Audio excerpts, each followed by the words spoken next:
Hi, sled. Hey, this thing's been sitting here a while. Hey, look at that bumper. I wonder if Ben knows it's not straight anymore. Yeah, and then there's you. I still gotta have a fist fight with you. The part is finally in for that thing. You guys remember what happened to it? Well, the carnage is here. The whole bottom of the arm is snapped right off. Yeah, it's gonna be a good time. 30K a trail, yeah. Yeah.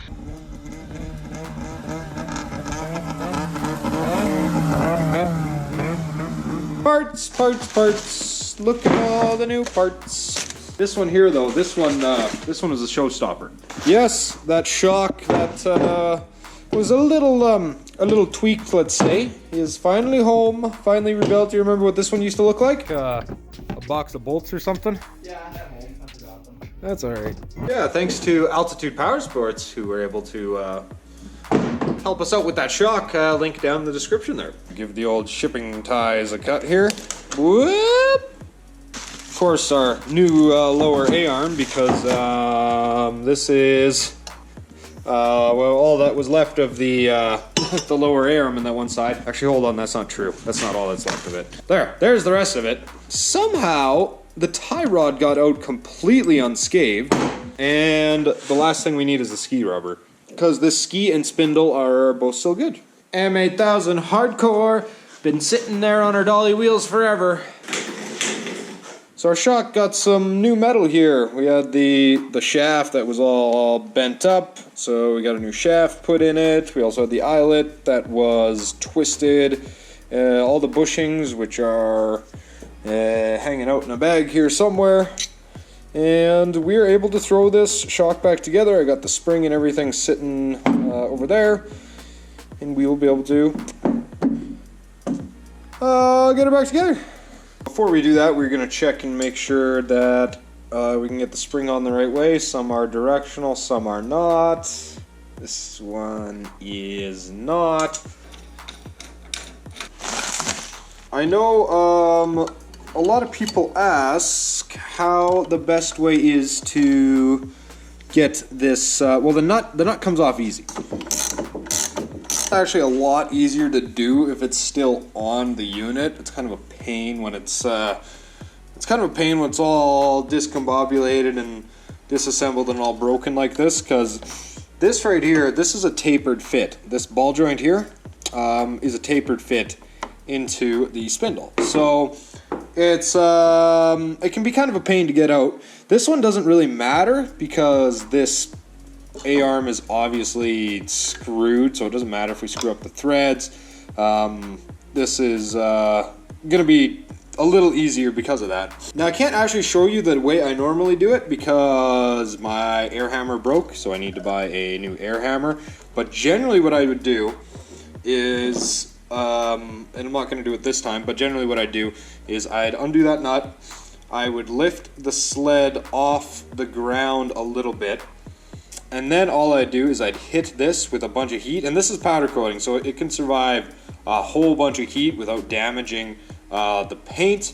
And then right in here, and this is actually good because you can actually see inside of the A-arm here, is I would take my air hammer and I'd just put it right under here, right where you can't see any paint flaking or anything like that, and I would just take my air hammer right in under there, under the A-arm, and I would just give it a smack, and with a bunch of heat in this, that would come out every time.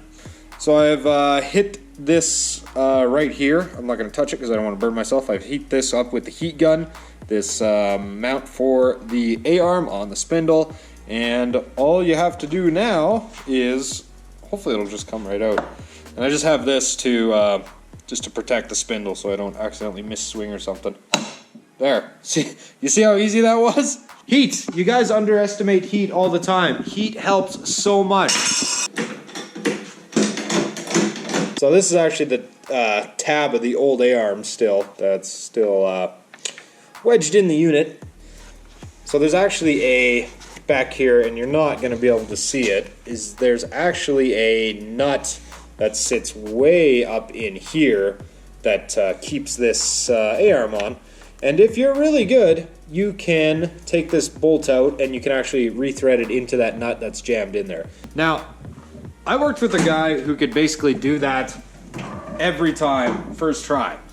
Me, I've never been able to do it, so I usually end up having to take off the hood and the bumper, but I'm gonna give it another shot again. This guy I worked with, he could get it every freaking time.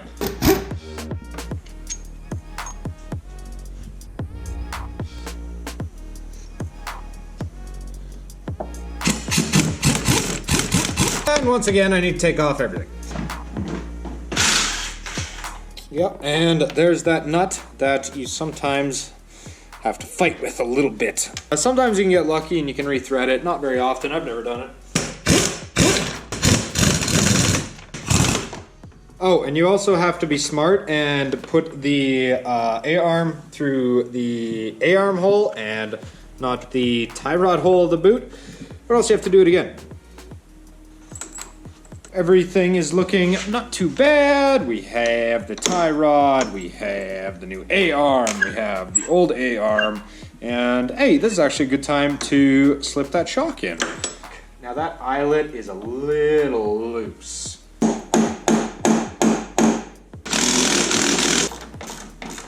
Looks pretty good, almost factory.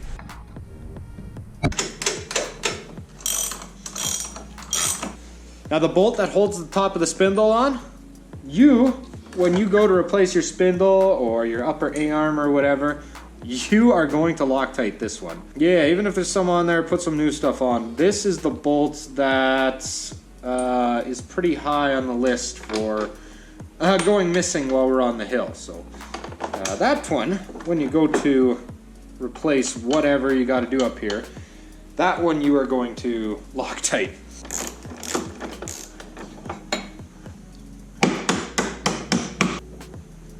This bolt now, or this nut rather, and this ball joint, since it's fresh in your head. So the problem is as long as that ball joint's not seated, is that you can turn on this thing all day and it's not going to get any tighter, because the locking, the nylon lock on this nylock nut is just grabbing that joint, that ball joint, and spinning it in the socket. So I'll show you how to get by that. When you drop it, works every time.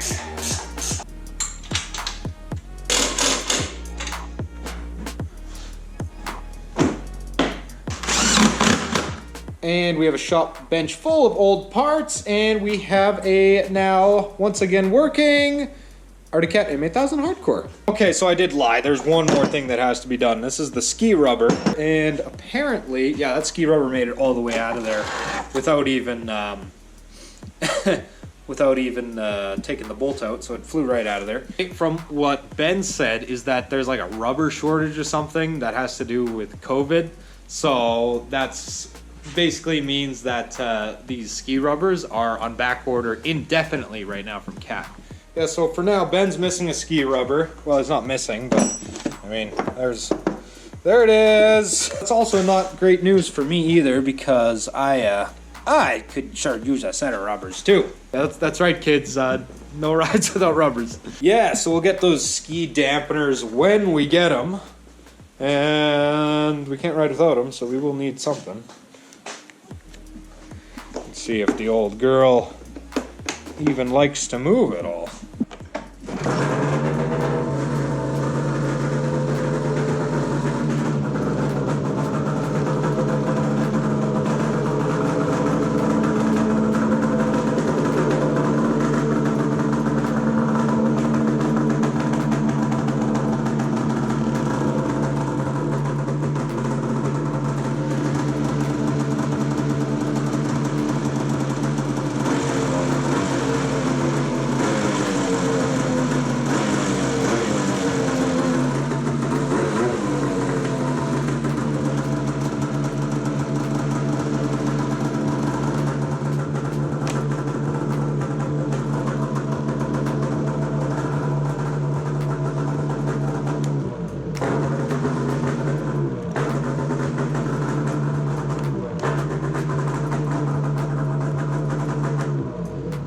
There I am checking all Ben's switches like he paid for a check over. That's okay. If he breaks down on the hill, I'm the one who has to deal with it.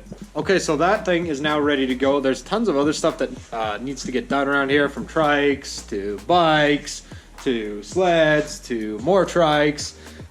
Literally the only thing that's been keeping us from going out trike camping, and if you live in Alberta, you know, it has been raining here every freaking day.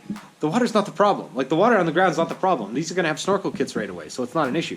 The issue is that I am now a fair weather rider. I'm a fair weather camper. If I see a bunch of rain in the forecast, I'm not going. And I think that's now because I spent so much time when I was younger. My dad would take me out, and no matter what the weather was, we were going. It didn't matter if it was pouring rain. We were going out onto the lake fishing all day.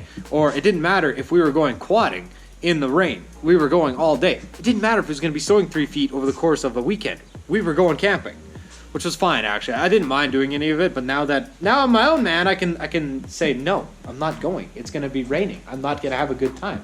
Yeah, I think I'm going to end the video there. I know we're not as active in the summer, so sorry, you get what you get. Huge thanks to Patreons for helping out support the content. All sorts of links below in the description. Thanks everybody for watching this video. If you haven't already, please consider subscribing to the channel. I'm still waiting for my truck to come back. Look at that, they gave me a 2024 F-150 to go bag around on. Yeah, it's that 5 liter, I think the 5 liter turbo or something like that. It does good burnouts. Yeah, I love reusing rentals. I'm not traditionally a Ford guy, but I actually really like that truck. It's too bad it's so ugly.